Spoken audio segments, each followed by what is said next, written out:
The first thing I noticed was her lipstick. Not the color. The placement. It was smeared, just slightly, on the collar of a blazer that didn't belong to me. The jacket was hanging over a chair in our kitchen, and I remember standing there, holding a bag of groceries in one hand, just staring at it. Confused, like my brain was buffering, because I knew my wife didn't own anything in charcoal tweed, and I definitely didn't. But it was there, in our house, still warm from someone's shoulders. The grocery bag slipped from my hand. Oranges rolled across the tile like marbles. She came around the corner, barefoot, holding her phone, and froze when she saw me. "Why are you home so early?" she asked. "Not what happened? Or are you okay? Or did something go wrong at work? Just, why are you home?" I didn't answer. I pointed at the blazer. "Whose is that?" She looked at it like she'd never seen it before. A 2-second pause. A micro smirk. Then, "Oh, that's Craig's. He spilled wine at the party and asked if he could dry off." Craig. A name I'd never heard. A man I'd never met. And apparently someone who got so comfortable he left his jacket behind in my kitchen. I stepped forward and said the words like a punch. "You just ended our marriage." She didn't flinch. Didn't blink. She just sighed, tilted her head a little, and said, "You're wrong." 3 syllables. No fear. No regret. Like she was correcting me on a math problem, not responding to a marital apocalypse. That was 3 days ago, and I still haven't slept. Not because of what she did, but because of what I found next. I couldn't stop staring at the blazer. Even after she walked off, pretending everything was normal, it felt like it had its own presence, like it was watching me. It sat there slumped over the chair, this inanimate thing that now meant more to me than our entire last year of marriage. I knew I wasn't going to get a real answer from her. Not that night. So I waited. I waited until she went to bed, earlier than usual, conveniently tired. I waited until her phone was plugged in, face down, charger bent from years of the same habit. I waited until I could hear her slow, even breathing from the other side of the apartment. Then I picked up the blazer. Up close, it had this cologne, sharp, expensive, not anything I'd ever wear. I turned the collar over in my hand, confirming what I'd already seen. A smudge of red lipstick. Her brand. Not some other girl's. Hers. I checked the inside pocket first. Nothing. But the outer one, there it was. A folded place card from the party they'd all attended that night. The same party I was apparently too tired to go to after working a double shift. The card said, "Craig Bentley, Regional Sales Director." And underneath, handwritten in a rushed scrawl, was a note. "Tell your husband you stayed late with Beth. I'll cover the rest." See, I sat there holding that little white card like it was radioactive. That wasn't just evidence. That was coordination. That was premeditation. My wife didn't get caught in a moment. She planned an alibi. Someone else helped her lie to me. A second person knew I was being cheated on before I did. That broke me in a way I didn't expect. But what happened next was worse. Because when I took out my phone to take a picture of the note, just to have something, anything to hold on to, her screen lit up in the dark room behind me. A notification. I don't know what made me walk back and flip her phone over. I usually don't touch her stuff. But something was pulling me, daring me. The message read, "Craig.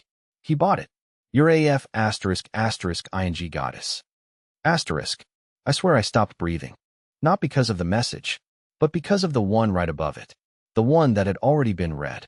Unknown number. "Does your husband know about Miami?" I didn't know about Miami. Until that second. But I was about to. The word Miami stuck in my head like a splinter. It didn't make sense. We hadn't been on a vacation in years. Not since before the pandemic. Every time I brought up taking a trip, she'd laugh and say we couldn't afford it. "Maybe next year." "Curtis," she'd say, always smiling like I was some kid asking for a toy we both knew wasn't coming. But someone knew about Miami. Someone thought I should, too. I sat in the kitchen with her phone in my hand, heart racing so hard I could feel it in my teeth. I knew I shouldn't unlock it. That was the line we both promised never to cross. But what do you do when you realize your marriage is already dead? What do promises matter when they were probably broken months ago? Her passcode was the same as our anniversary. I told myself I'd just check one message, just enough to confirm what my gut already knew. But once I started scrolling, I couldn't stop. Craig's name was everywhere. Dozens of messages. Photos. Videos I didn't even open. Just seeing the thumbnails made my stomach turn. There were receipts for flights, restaurant bookings, hotel confirmations. Miami. 3 nights. Last month.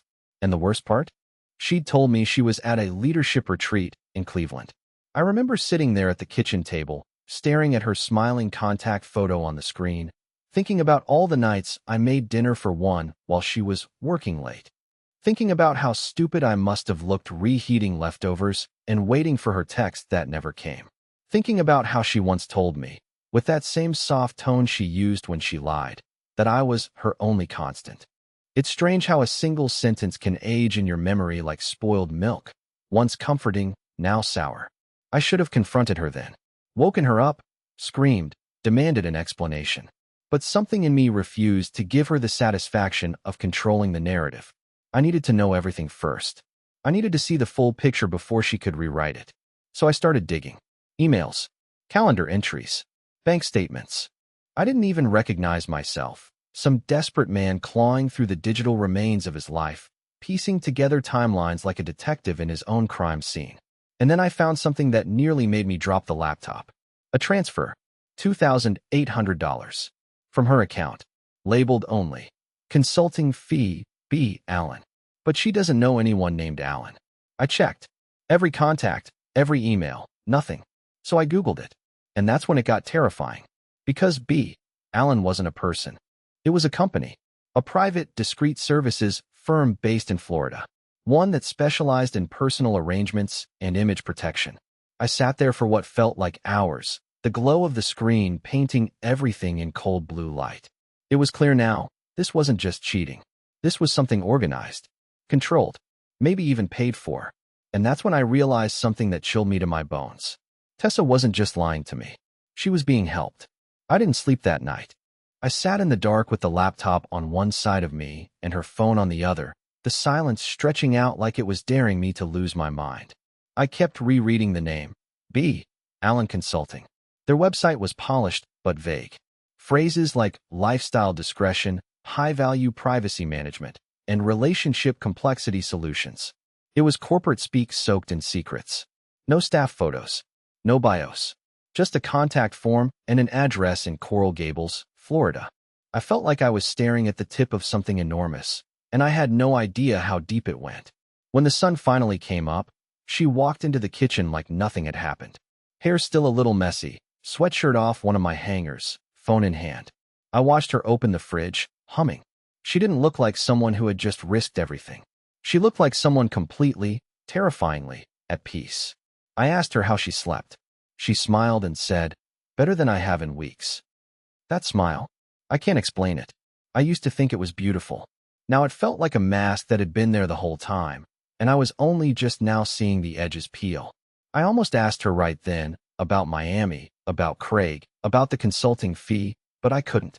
I didn't know enough. And if she was hiding behind something this well-oiled and professional, I didn't want to blow my one shot at exposing the truth. So I nodded. I told her I was going to work. I kissed her forehead. And I left. But I didn't go to work. I drove to the public library 2 towns over, logged in on a guest computer, and started digging. And that's when I found the Reddit thread. Not posted by her, but about her. And what it said changed everything. The Reddit thread wasn't something I was looking for, at least not directly. I was searching for mentions of B. Allen Consulting, maybe a review, a complaint, anything. At first, all I got were generic posts from people asking if anyone had used them, mostly met with silence or deleted comments. But then I found a post buried in an archived thread from nearly 6 months ago on a small subreddit dedicated to urban discretion services. Yeah, I didn't know that existed either. The post was titled, "Anyone Ever Dealt with B. Allen Consulting for Personal Coverage?" Got weird vibes. But what grabbed my stomach and squeezed wasn't the title. It was the first sentence. My wife used them.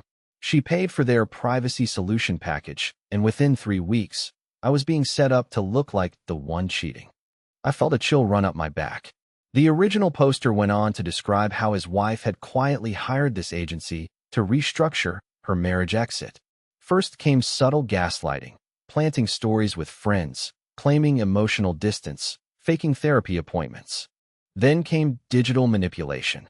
Fake emails showing him flirting with a coworker, anonymous DMs sent to her phone from him, even a staged text screenshot with a girl who didn't exist.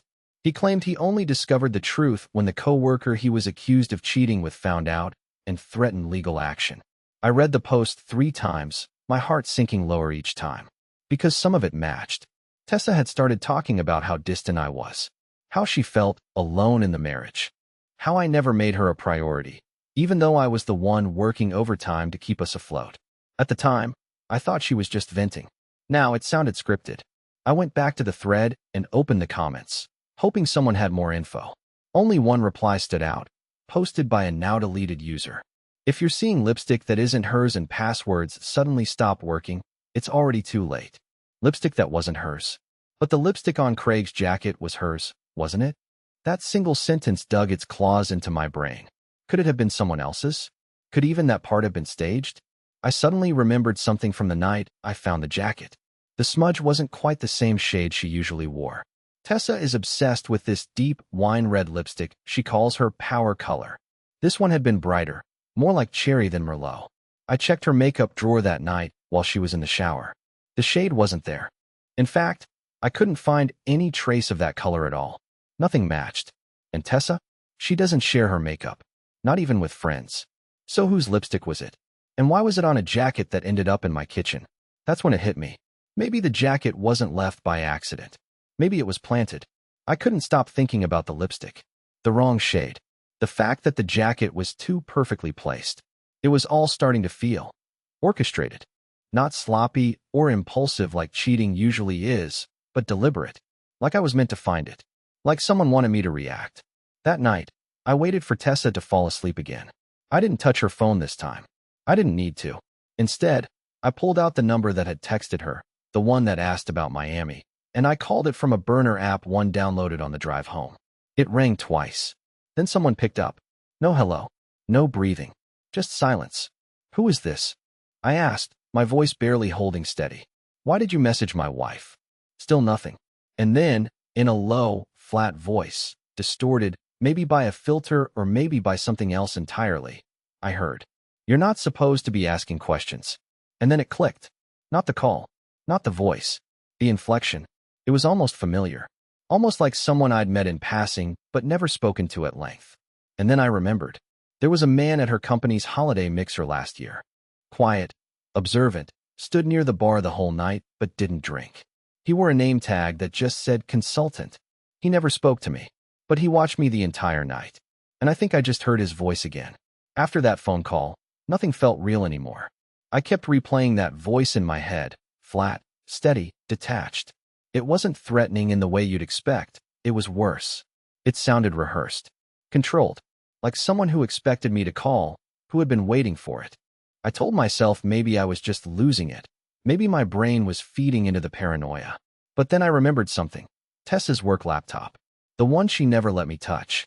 She'd started taking it home more often lately, claiming she needed to finish client decks. So the next day, when she went out to run errands, I decided to take a look. I didn't even need to hack anything. The thing was unlocked, almost like it wanted to be found. There were dozens of folders, normal stuff at first glance, quarterly reports, event plans, promotional content. But there was one folder that stood out, buried deep under layers of subfolders titled things like Q3 assets and budget drafts. The folder was called Echoes. Inside were 5 audio files, all unlabeled, all time-stamped from the last 2 weeks. I plugged in my headphones and played the first one. It was faint, but I could make out voices, 2 people talking in a car. Hers and Craig's. They were talking about me, about timing things right, about how he needed to believe it was his idea. My stomach dropped. The second recording was even worse. It wasn't a conversation. It was me. My voice, distorted slightly but definitely mine, saying something I knew I had never said.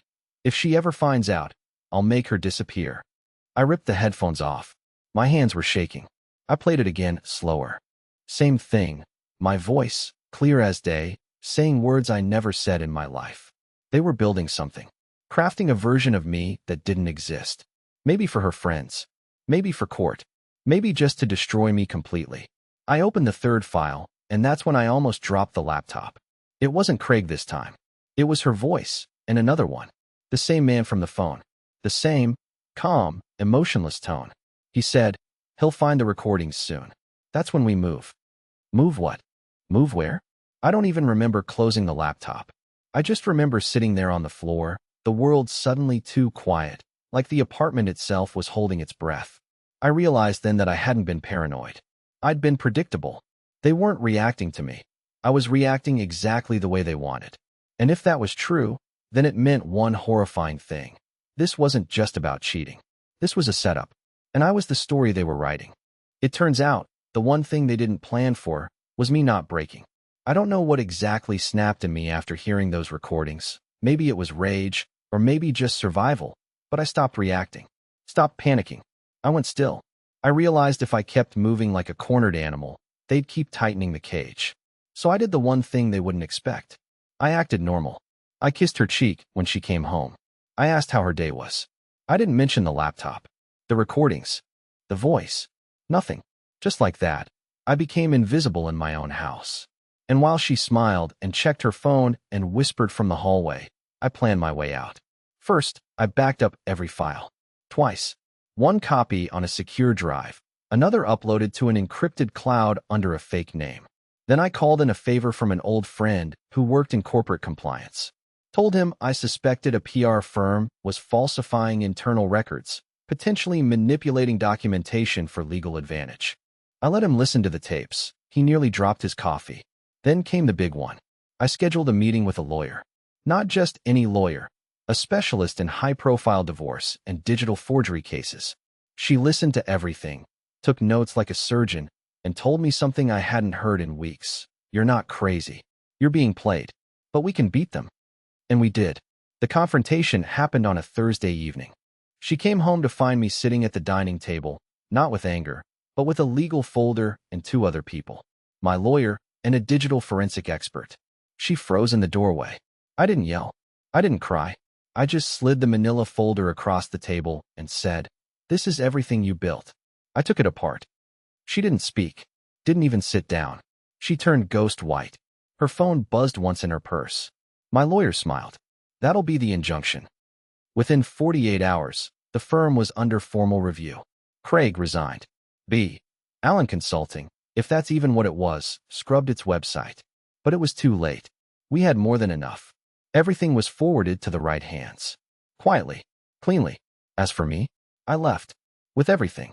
My name cleared. My savings untouched. And most importantly, my peace. It took months to feel normal again. Therapy helped. So did distance. But here's the twist they never saw coming. I didn't let them destroy me. I rebuilt. I started writing. Stories, mostly. About people finding the truth. About gaslight men reclaiming the narrative. I even got one published anonymously. It starts with a man finding a jacket in his kitchen. Ends with him walking away free.